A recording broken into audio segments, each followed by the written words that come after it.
L'objectif SMART, vous connaissez évidemment. Pour qu'un objectif soit compris et exécuté de la même manière par la personne qui le demande et la personne qui le reçoit, il faut qu'il soit simple, il faut qu'il soit mesurable, atteignable, réalisable et borné dans le temps. Jusqu'ici, tout va bien. Parfois, on a des petites variantes, c'est-à-dire que le simple peut être spécifique, c'est un peu plus clair, et le A et le R peuvent être, au lieu d'être atteignable et réalisable, ambitieux et réaliste. C'est un objectif SMART, on a plusieurs variantes, plusieurs interprétations, ça nous fait une checklist. Là où la langue anglaise est bien faite, c'est qu'un objectif SMART peut devenir SMARTER.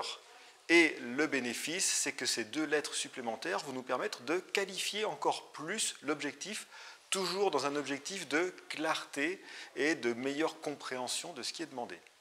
Le E nous permet d'introduire plusieurs notions, éventuellement une notion d'éthique. Est-ce que cet objectif-là, ce qu'on va me demander, il est éthique? Est-ce qu'il est écologique, au sens de l'écologie du système dans lequel on va s'intégrer, de l'entreprise, du service, de la personne elle-même? On peut aussi avoir, et c'est intéressant, le niveau d'énergie qui va être nécessaire pour réaliser cet objectif.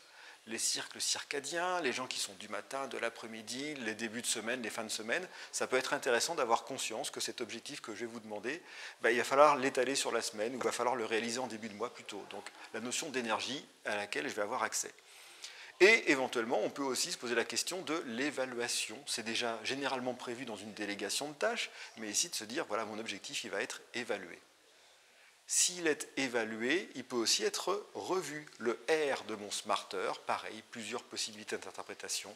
Donc, revu, on va changer l'objectif, le faire évoluer avec le temps. De la même manière, on peut, à l'issue de la réalisation, faire un retour d'expérience. Les RETEX ou les REX, il y a plusieurs définitions, mais prendre le temps ensemble de regarder ce qui s'est passé, ce qui a fonctionné, ce qui n'a pas bien fonctionné, faire du feedback. Et un que j'aime beaucoup aussi dans le R, c'est la notion de récompense. Toutes les tâches qu'on demande ne sont pas forcément follement excitantes, et justement, ça peut être aussi l'occasion de le dire, d'avoir cette conscience de communiquer à votre collaborateur que, ce que vous lui demandez là, c'est pas le truc le plus glamour, mais c'est important, c'est utile, ça va participer peut-être à autre chose. Donc il y a une récompense, mais qui n'est peut-être pas celle auquel on attend.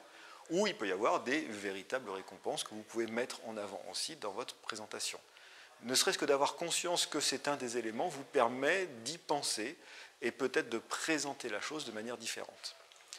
Donc ces 5 éléments S, M, A, R, T, plus 2, E et R vont permettre de qualifier votre présentation de l'objectif pour être le plus clair, le plus explicite possible et ainsi faciliter à la fois la compréhension et la réalisation et le suivi de l'objectif que vous allez demander à vos collaborateurs.